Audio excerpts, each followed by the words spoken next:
नमस्कार साथियों, मेरा नाम है आर.के. सिंह। संस्कृति आईएएस यूट्यूब चैनल के magazine summary and analysis series में आप सभी का स्वागत है। जैसा कि आप सभी जानते हैं कि हम अपने इस सीरीज में जो भी महत्वपूर्ण मैगजीन्स हैं उनमें प्रकाशित जो आर्टिकल्स होते हैं उन पर चर्चा करते हैं। तो इसी क्रम में आज हम जिस मैगजीन के महत्वपूर्ण आर्टिकल्स पर चर्चा करने वाले हैं वो मैगजीन है कुरुक्षेत्र मैगजीन, और इसमें प्रकाशित दो आर्टिकल्स का हमने चयन किया है जो आपके एग्जाम के दृष्टिकोण से, आपके पर्सनालिटी ग्रूमिंग के दृष्टिकोण से महत्वपूर्ण हो सकते हैं, और बेसिक जो आधारभूत ज्ञान होता है उसके दृष्टिकोण से भी महत्वपूर्ण है। तो चलिए चर्चा में आगे बढ़ते हैं, और अब हम बात करेंगे एक महत्वपूर्ण आर्टिकल्स की जो कि कुरुक्षेत्र में प्रकाशित है एनसीडीसी, और इसी के बारे में हम डिटेल से बात करेंगे। राष्ट्रीय सहकारी जो विकास निगम है, ये इस कह सकते हैं कि इसी टाइटल के साथ ये आर्टिकल प्रकाशित हुआ है कि भारत की सहकारी क्रांति का सशक्तिकरण है कौन? तो राष्ट्रीय सहकारी विकास निगम। भारत में सहकारी जो कह सकते हैं कि पुनर्जनन है, फिर से एक बार आगे आने की जो बात की जा रही है, उसमें प्रमुख संचालक बनकर ये उभरा है एनसीडीसी। जो सहकारी जो चीनी मिलें हैं, किसान जो उत्पादक संगठन है, या मछुआरा जो उत्पादक संगठन है, और जो अलग अलग समुद्री मछली पालन सहकारिता है, उनके लिए सपोर्ट के स्तर पे, समर्थन के माध्यम से ग्रामीण स्तर पे, रूरल स्तर पे एक बड़ा जो चेंज देखने को मिल रहा है, उसमें इस एनसीडीसी की महत्वपूर्ण भूमिका है। सबसे खास बात क्या है कि एक जो समावेशी हमारी सोच है, समावेशी जो आर्थिक विकास है, उसको बढ़ावा देने के लिए भी जो एनसीडीसी है, इसकी एक महत्वपूर्ण भूमिका अब देखने को मिल रही है। सक्रिय वित्तीय और तकनीकी पहल जमीनी स्तर की आर्थिक संस्थाओं को मजबूत कर रही है, और इसी कारण से ये चर्चा में भी है। तो थोड़ा सा इसके बारे में देखेंगे, इसकी स्थापना, कानूनी ढांचे क्या है। तो जो डीसी है, ये सहकारिता मंत्रालय के तहत स्थापित क्या है, एक वैधानिक निकाय है, जिसे 1963 में एनसीडीसी अधिनियम 1962 के तहत इसे स्थापित किया गया था। किस उद्देश्य से इसकी स्थापना की गई थी? तो उद्देश्य की अगर हम बात करें तो जो भी सहकारी स्तर के जो आंदोलन है, उस तरह के सहकारी जो आंदोलन है उनको कह सकते हैं कि जागृत करने के दृष्टिकोण से, या दूसरी बात करें कि जो आर्थिक विकास है, उस आर्थिक विकास को बढ़ावा देने के दृष्टिकोण से क्या है कि इसे फिर से लाया गया था। इसके बहुत सारे कार्य हैं, उनको आप देख सकते हैं, जैसे किसान सहकारिताओं की जो कृषि विपणन है, प्रसंस्करण, भंडारण, कोल्ड चेन और इनपुट आपूर्ति है, ऐसी बहुत सारी जो भी एक्टिविटीज़ हैं उनके लिए फंड करता है। गैर कृषि जो कार्य हैं, चाहे वो डेयरी, हथकरघा, रेशम उत्पादन, पोल्ट्री फार्म, मत्स्य पालन, इन सबको ये सपोर्ट प्रदान करता है। यहाँ तक कि एससी, एसटी और जो महिला सहकारिता है उन पर भी खास तौर पे ये काम करता है। और इसके तहत बहुत सारी जो केंद्रीय क्षेत्र की योजनाएं हैं उनका रेगुलेशन चल रहा है। जो भी समावेशी और सतत जो ग्रामीण विकास की अवधारणा है, उसे कहीं ना कहीं ये खास तौर पर प्रमोट कर रहा है। इसकी बहुत सारी कह सकते हैं वित्तीय उपलब्धियाँ हैं, जिनको डिटेल में आप देख सकते हैं। 2024-25 में इसके क्या अब तक उपलब्धियां थी, और मार्च 2025 तक कितना वितरण किया गया, और वित्तीय वर्ष 2025-26 का जो लक्ष्य है वो 80,000 करोड़ का वितरण करना है। तो एक बड़ा कह सकते हैं कि लक्ष्य निर्धारित किया गया। इसके तहत सहकारी चीनी मिलों को देखें तो बड़े स्तर पर समर्थन इससे प्राप्त हुआ है, उसके बारे में डेटा दिया गया है। किसान जो उत्पादक संगठन है, जो एफपीओ हैं, उनके स्तर पर भी ये काफ़ी एक तरह से सपोर्टिव है, और मछुआरा जो उत्पादक संगठन है उनके विकास में इसकी जो भूमिका है वो महत्वपूर्ण हो गई है। इसके अलावा जो सागरी या समुद्री तटीय जो विकास पहल है, उसमें भी इसकी अब तक की जो उपलब्धि है, और समुद्री जो अवसंरचनाएं हैं अपने देश के संदर्भ में, जो प्रसंस्करण, जो प्रोसेसिंग क्षमताएं हैं, उनमें भी बड़े स्तर पे सुधार का ये कारण बना हुआ है। इसके अलावा देखें तो इसके बहुत सारे सिग्निफिकेंस है, महत्व हैं। जैसे ग्रामीण स्तर पे देखें, रूरल स्तर पे देखें, तो इकोनॉमिक एम्पावरमेंट के स्तर पे देखें तो ये काफ़ी महत्वपूर्ण हो चुका है। और इस कारण से अगर हम देखेंगे तो ये बड़े स्तर पे जो रूरल जो स्तर है, रूरल क्षेत्र है, वहाँ पर देखेंगे तो जो छोटे किसान हैं, उन छोटे किसानों के स्तर पे आप बात करेंगे, या फिर कहें ग्रामीण जो उद्यमी हैं, जो छोटे स्तर पे स्टार्टअप या इस तरह के जो भी सस्ता ऋण प्राप्त करना चाहते हैं, और संरचना या बाजार के संपर्क के बारे में देखें तो इसका खास महत्व यहाँ पर एनसीडीसी का आपको देखने को मिलेगा। इसके अलावा देखेंगे तो समावेशी विकास के संदर्भ में देखिए सस्टेनेबल जो डेवलपमेंट है, इंक्लूसिव जो डेवलपमेंट है, उसमें बड़े स्तर पे SC ST या फिर जो कह सकते हैं महिलाओं के सहकारी जो मॉडल है, उस तरह के जो मॉडल हैं उनमें भी इसकी जो भूमिका है, उससे जो सपोर्ट है वो बड़े स्तर पे क्या है कि सपोर्ट को प्रदान कर रही है। दूसरी बात करें राष्ट्रीय दृष्टिकोण की, तो देखिए सहकारिता मंत्रालय का जो सहकार से समृद्ध का जो स्लोगन है वो सबसे महत्वपूर्ण हो चुका है। सहकार से समृद्ध ये एक स्लोगन दिया गया है किसके द्वारा? सहकारिता मंत्रालय के द्वारा। और इसे कहीं ना कहीं खास तौर पे देखें NCDC अब पूरी तरह से सच साबित कर रहा। लेकिन इन सब के बावजूद बहुत सारे जो चैलेंजेज हैं वो भी देखने को मिल रहे हैं। जैसे रीजनल स्तर पे जो डिस्पैरिटी है, जो क्षेत्रीय असमानता है वो देखने को मिल रही है। और सहकारी क्षेत्र में देखेंगे तो बड़े स्तर की जो असमानता है वो आपको देखने को मिल सकती है। इसके अलावा देखें तो अपर्याप्त जो डिजिटल अवसंरचना की बात की जा रही है कि इंफ्रास्ट्रक्चर के स्तर पे आप देखेंगे तो एक बड़ी कमी है। खासतौर पे प्राइमरी सेक्टर के स्तर पे अगर आप देखेंगे कि प्राइमरी सेक्टर के स्तर पे जो एग्रीकल्चर सेक्टर है वहाँ पर इंफ्रास्ट्रक्चर की कमी अब भी देखने को मिल रही है। चाहे इसके अलावा हम देखेंगे कि जो FPO है उसके स्तर पे भी बड़े स्तर की जो कमी है वो देखने को मिल रही है। इसके अलावा जो ट्रेंड कह सकते हैं कि ट्रेनर है उनकी कमी है, क्योंकि सहकारी जो नेतृत्व है उस नेतृत्व की जो कमी है, जो अभाव है वो देखने को मिल रहा है। और इस कारण देखें तो आने वाले समय में इसकी जो दशा दिशा है उसकी अगर हम बात करें तो जो ह्यूमन रिसोर्स है, जो मानव संसाधन है उसके संदर्भ में, और जो अब क्या है कि डिजिटल जो युग है उस स्तर पे अगर डिजिटल युग की हम बात करें, डिजिटल टाइम की बात करें, तो मानव संसाधन और डिजिटल जो एक इनपुट है उसको क्या करना होगा, अब मजबूत करना होगा। तभी क्या है कि इसे और आगे बढ़ाया जा सकता है।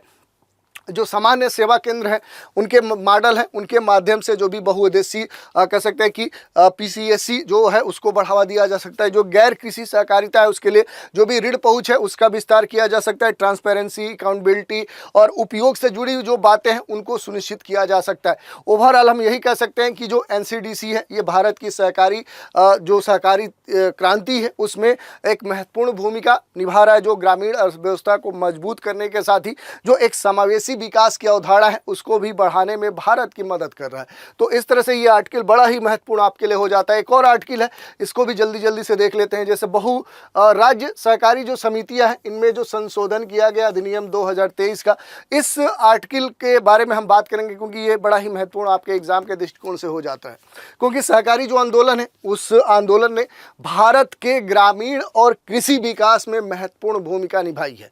तो जो रूरल सेक्टर है उसके स्तर पे देखेंगे तो एक बड़ा जो परिवर्तन है वो देखने को मिला है।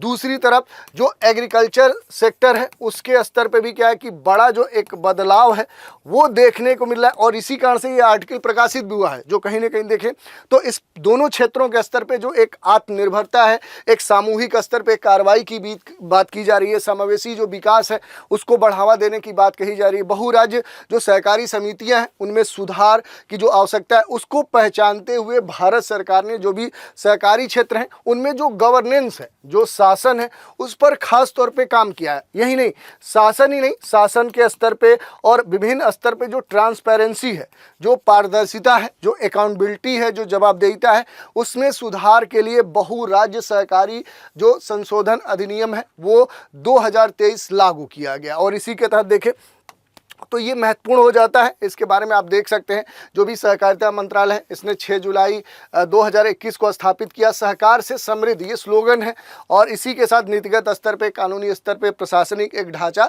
इसे प्रदान किया गया। और समस्याएं क्या थी कि वित्तीय जो कुप्रबंधन है, विलंबित जो चुनाव है, पारदर्शिता की कमी थी, जवाबदेहिता की कमी थी, शिकायत निवारण तंत्र नहीं था और इसी कारण से इसकी आवश्यकता भी पड़ी थी। इसकी आवश्यकता इन्हीं कमियों को दूर करने के लिए पड़ी थी और इसी के तहत देखें तो इनकी इस तरह की जो भी चुनौतियां हैं उनसे निपटने के लिए इसे लाया गया।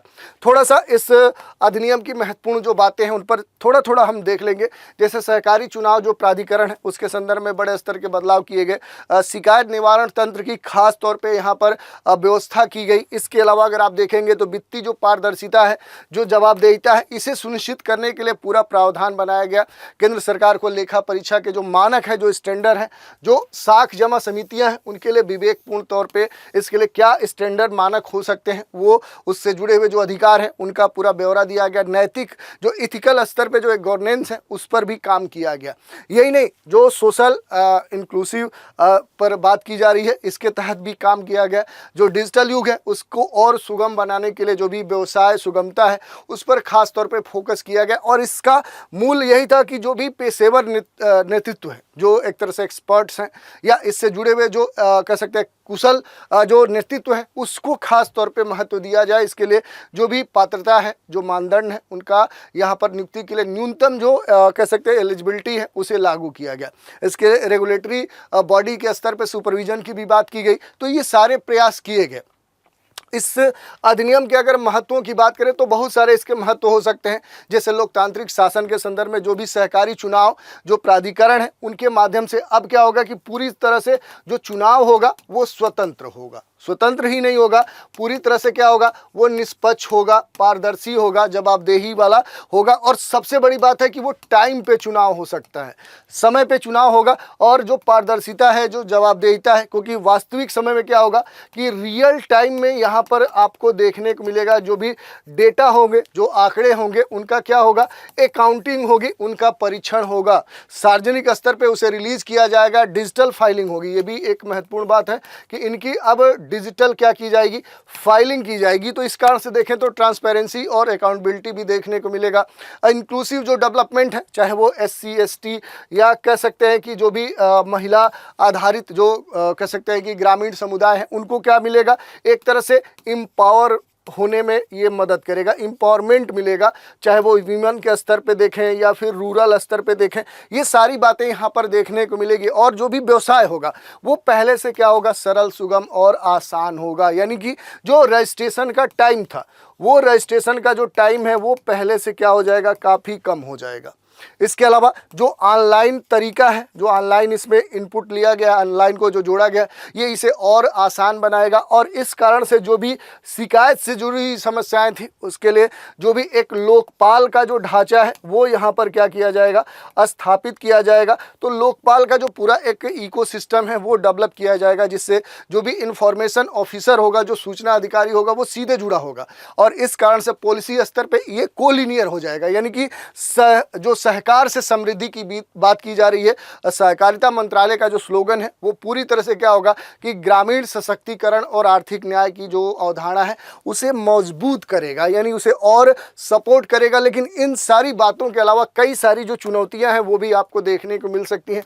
जैसे क्षमता के स्तर पे एक बड़ा जो खाई है, एक जो अंतर है वो देखने को मिल रहा है। खासतौर पे जो MSCS जो अधिकारी हैं, जो CEO हैं, जो निर्वाचित बोर्ड के सदस्य हैं, उनके स्तर पे देखेंगे तो जो प्रशिक्षण की बात है, जो स्किल की बात है, तो ट्रेनिंग के स्तर पे, और अगर आप देखेंगे तो स्किल्स के स्तर पे भी क्या है कि एक बड़ी जो डिस्पैरिटी है, जो एक डिफरेंसेस है वो देखने को मिल रहा है। यही नहीं, एक डिजिटल डिवाइड भी देखने को मिल रहा है, क्योंकि अलग अलग रीजन के स्तर पे देखेंगे, क्षेत्रों के स्तर पे देखेंगे तो एक डिस्पैरिटी आपको देखने को मिलेगा। खासतौर पे डिजिटल जो डिस्पैरिटी है वो देखने को मिलेगा, एक डिजिटल डिवाइड देखने को मिलेगा। डिजिटल स्तर पे एक विभाजन देखने को मिलेगा कि कुछ क्षेत्र डिजिटल स्तर पे बड़े ही आगे बढ़ चुके हैं, कहाँ कुछ क्षेत्रों में अभी देखें तो डिजिटल पहुंचा ही नहीं है। तो एक बड़ा जो अंतर है ये भी देखने को मिलेगा। रीजनल डिस्पैरिटी देखने को मिल रहा है, क्योंकि खास तौर पे विशेष रूप से जो पूर्वी और जो पूर्वोत्तर भारत है वहां पर जो सहकारी प्रसार है, जो प्रदर्शन है, उसमें एक बड़ा अंतर देखने को मिल सकता है। और इस आधार पर अगर हम बात करें कि आने वाले में इसकी दशा दिशा क्या समय में हो सकती है, तो देखिए कई सारी चीज़ें की जा सकती है। जैसे ट्रेनिंग के स्तर पे, जागरूकता के स्तर पे काम किया जा सकता है। जो भी क्षमता निर्माण है उसके लिए जो भी प्रोग्राम्स हैं वो बनाए जा सकते हैं। और डिजिटल स्तर पे जो डिस्पैरिटी है उसे कम करने के लिए, चाहे वो रूरल जो रीजन है या फिर कह सकते हैं कि जो एक तरह से ट्राइब्स रीजन है, उन रीजन में क्या किया जा सकता है कि बड़े स्तर पे जो डिजिटल प्रसार है उसे वहाँ पर पहुँचाया जा सकता है। इसके अलावा जो भी मॉडल एकीकरण है CSC का, उस पर काम किया जा सकता है। सरकार से जो भी नागरिक सेवाओं के लिए बहुउद्देशीय जो PSCS है उसको बढ़ावा दिया जा सकता है। मजबूत जो सुपरविजन है, जो निगरानी है, उसकी बात की जा सकती है, क्योंकि जो भी फंड होता है, जो निधि होता है, जो पैसा होता है, उसका यूज कैसे हो रहा है, ये सबसे महत्वपूर्ण बात है। और जो भी सर्विसेज हैं, जो कह सकते हैं कि जो सेवाएं हैं, उनका जो डिस्ट्रीब्यूशन है, वो डिस्ट्रीब्यूशन कैसे हो रहा है, ये सबसे खास मैटर करता है।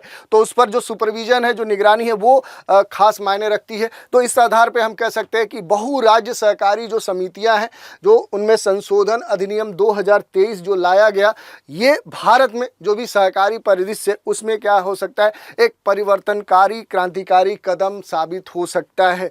जिससे क्या होगा, सबसे पहली बात ट्रांसपेरेंसी आएगी, लोकतांत्रिक जो एक पूरा डेमोक्रेटिक जो एक वर्क फंक्शन है वो स्थापित होगा, जो फिनेंशियल कह सकते हैं कि एक कह सकते हैं विवेक हो सकता है, सामाजिक जो समानता है उसे शामिल करते हुए सहकारिता को ग्रामीण विकास और आर्थिक सशक्तिकरण को जीवंत बनाने में ये एक महत्वपूर्ण भूमिका निभा सकता है। तो इस तरह से इस अधिनियम के बारे में हमने डिटेल से जानकारी ली। तो आज के एपिसोड में हमने magazine summary and analysis series में कुरुक्षेत्र में प्रकाशित जो महत्वपूर्ण आर्टिकल्स थे उन पर चर्चा की। अगले एपिसोड में एक दूसरी अन्य मैगजीन में प्रकाशित जो महत्वपूर्ण आर्टिकल्स होंगे उन पर चर्चा करने के लिए आपसे रूबरू होंगे। तो आज के एपिसोड में इतना ही। आप सभी हमारे साथ बने रहें, इसके लिए धन्यवाद।